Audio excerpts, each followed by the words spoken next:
আসসালামু আলাইকুম রহমতুল্লাহি ওবরকাতুহ। সম্মানিত দর্শক, ভারতের সঙ্গে গত 1 মাস ধরে আমাদের প্রায় যুদ্ধাবস্থা চলছে এবং সাম্প্রতিক সময়ে যে অপ্রীতিকর ঘটনাগুলো ঘটছে সীমান্তে এবং সীমান্তের ওপারে কিংবা এপারে, এটি আমাদের জীবদ্দশায় কখনো দেখিনি কিংবা সমসাময়িক গত 100 বছরের ইতিহাসে কখনো শুনিনি। ভারতের প্রথম একেবারে টপ যিনি রয়েছেন প্রধানমন্ত্রী নরেন্দ্র মোদী, তিনি থেকে শুরু করে আগরতলা সীমান্তের একজন সাধারণ নাগরিক, সবাই মিলে বাংলাদেশের বিরুদ্ধে উঠে পড়ে লেগেছে। তারা ইউনূস সরকারকে অপদস্থ করতে, বাংলাদেশকে অপদস্থ করতে এমন সব প্রচারণা চালাচ্ছে দেশে এবং দেশের বাইরে, এবং এমন সব কথাবার্তা বলছে মনে হচ্ছে যে আজই তারা বাংলাদেশ দখল করে নিয়ে যাবে এবং বাংলাদেশকে একেবারে মাটির সঙ্গে মিশিয়ে দেবে। এখন তারা তাদের যে আচরণ, সে আচরণে মনে হচ্ছে যে তারা সিদ্ধান্ত নিতে পারছে না যে তারা কি পুরো বাংলাদেশ দখল করবে, নাকি চট্টগ্রাম দখল করবে, নাকি দিনাজপুরের যে শিলিগুড়ি করিডোর সেটি দখল করবে, নাকি যে ফেনীতে আমাদের যে চিকেন নেক রয়েছে সেই চিকেন নেক বরাবর পুরো চট্টগ্রামকে বিচ্ছিন্ন করে দিয়ে ওটাকে নিয়ে আলাদা একটি রাষ্ট্র গড়ে তুলবে, জুমল্যান্ড। সেই অনুযায়ী তাদের সামরিক বাহিনীর বর্তমান এবং সাবেক কর্তারা কথা বলছেন, আমলারা কথা বলছেন, তারপর রাজনীতিবিদরা কথা বলছেন, সাধারণ জনগণ কথা বলছেন, আর মিডিয়াগুলো একেবারে পাগলা প্রাণীর মতো, যেন তারা পাগল হয়ে গেছে, সেই পাগলা প্রাণীর মতো তারা আচরণ করছে। তো এর প্রেক্ষিতে বাংলাদেশ তারা যেভাবে আশা করেছে যে ভয় পাবে, তারপর আত্মসমর্পণ করবে, কিন্তু বাংলাদেশের পক্ষ থেকে আসলে ওরকম এখনো পর্যন্ত দেখা যায়নি। পর্দার আড়ালে কি হয়েছে সেটা বলতে পারবো না, কিন্তু বাস্তবে দেখেছি যে ডক্টর মোহাম্মদ ইউনূস তিনি ধীর থেকেছেন, স্থির থেকেছেন, কথা খুব কম বলেছেন এবং যতটুকু কথা বলেছেন তিনি খুব পরিশীলিত ভাষায় বলার চেষ্টা করেছেন যে আমরা ভারতের সঙ্গে বন্ধুত্ব চাই, বাট সমতার ভিত্তিতে। আর তার যারা মাউথ মানে মুখ হিসেবে পরিচিত বা মাউথ পিস হিসেবে যারা পরিচিত, উপদেষ্টা আমলা থেকে শুরু করে অন্যান্য যারা আছেন, তারা খুব কঠোর ভাষায় বলেছেন।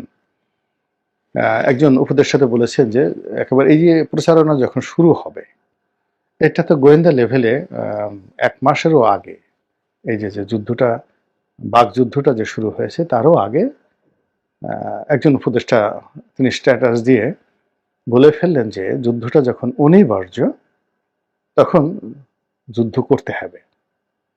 তখন আমরা তার সেইটা দেখে মনে করেছিলাম যে তিনি আওয়ামী লীগের বিরুদ্ধে স্ট্যাটাস দিয়েছেন, বা প্রতি বিপ্লব যারা বাংলাদেশের মধ্যে ঘটাতে চাচ্ছে, সরকারকে যারা বিব্রত করতে চাচ্ছে, তিনি হয়তো তাদের বিরুদ্ধে বলেছেন। কিন্তু ঘটনা পরিক্রমায় এখন মনে হলো যে তিনি আগে থেকে জানতেন যে ভারত এরকম একটা পরিবেশ পরিস্থিতি সৃষ্টি করবে এবং তার জন্য একটা যুদ্ধ অবস্থা তৈরি করতে হবে। তো ভারতের পক্ষ থেকে যা কিছুই করা হয়েছে ওটা ভারতের জন্য বুমেরাং হয়েছে, ভারতের মধ্যে এবং ভারত বাংলাদেশ সম্পর্কের ক্ষেত্রে এবং একই সঙ্গে বহির্বিশ্বে। বিশেষ করে বাংলাদেশ হাইকমিশন কলকাতা এবং আগরতলাতে ভারতের উগ্র হিন্দুরা যে আক্রমণ চালিয়েছে, এটা দেশ বিদেশে ভীষণভাবে নিন্দিত হয়েছে।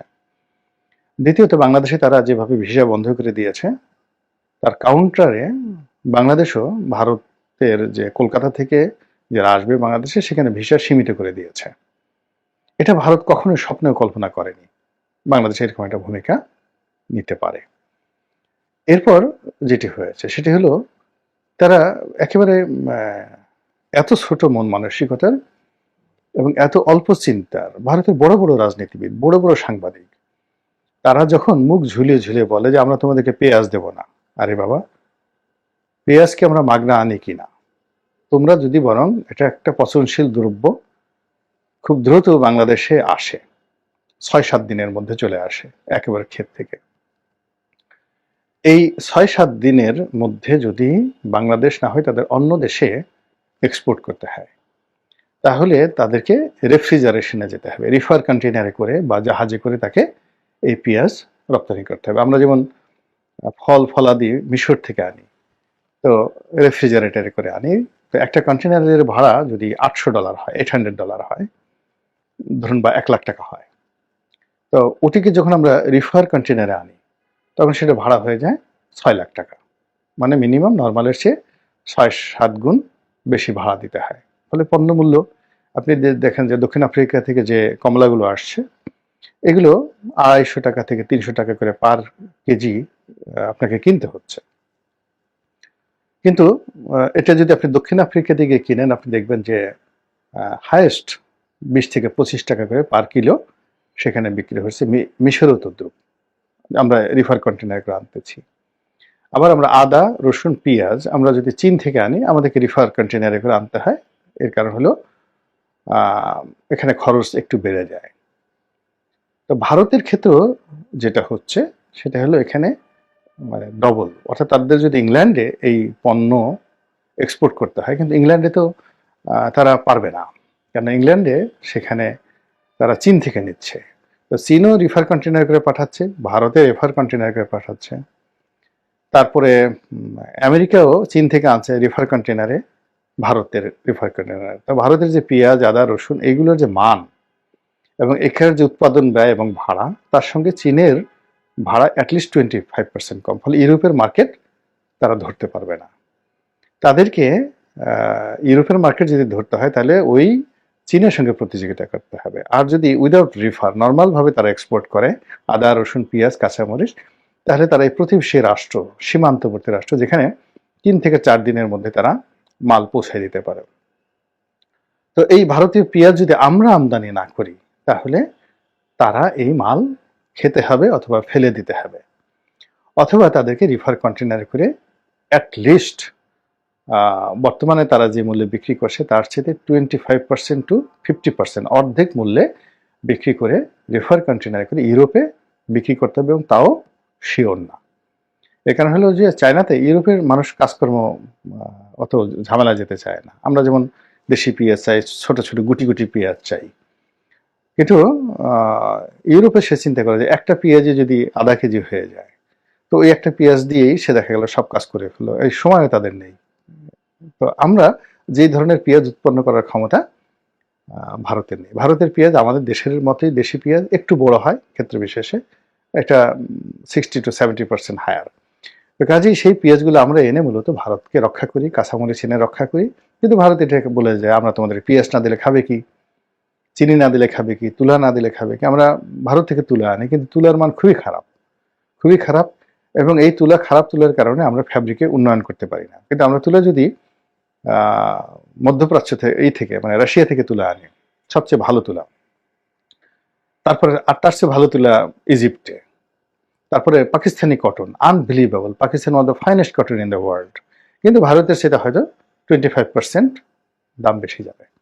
কিন্তু সমস্যাটা, লাভটা যেটা হবে যে ওই যে মার্কেটটা তৈরি হবে, কটনের যে মার্কেটটা বাংলাদেশে তৈরি হবে, ফলে আমাদের হাই ভ্যালু প্রোডাক্টে চলে যাবে। ইজিপশিয়ান কটনের থেকে তৈরি করা যায় সুতা, এবং সুতা থেকে যে ফ্যাব্রিকগুলো এগুলোর ভ্যালু অ্যাড হবে অ্যাটলিস্ট 50%। মানে আমরা কটনে 25% টাকা বেশি দিলাম, কিন্তু এটা দ্বারা যে আমরা ফিনিশড প্রোডাক্ট, সেটা ইয়ার্ন বলি কিংবা ফ্যাব্রিক বলি, সেটার ভ্যালু হয়ে যাবে ডবল।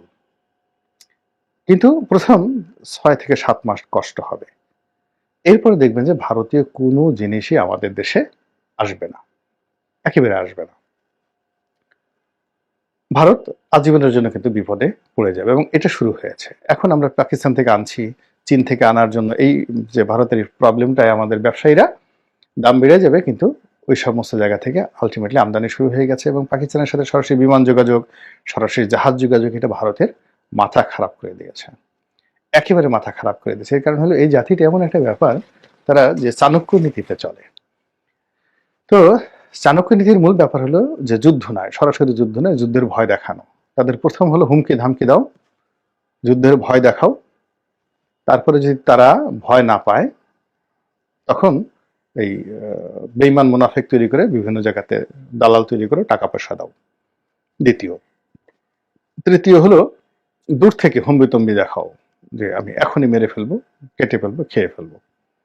তো এই তিনটে জিনিসই কিন্তু তারা আলটিমেটলি করে ফেলেছে বাংলাদেশের সঙ্গে গত এই 1-1.5 মাসে। আর চতুর্থ যে জিনিসটা, যদি এই জায়গাতে ব্যর্থ হও তাহলে তুমি তাদের সঙ্গে সন্ধি করো। এবং ভারত এখন সেই সন্ধির পর্যায়ে এসে গেছে। ভারতের পররাষ্ট্র সচিব বাংলাদেশে আসছেন সন্ধি করার জন্য।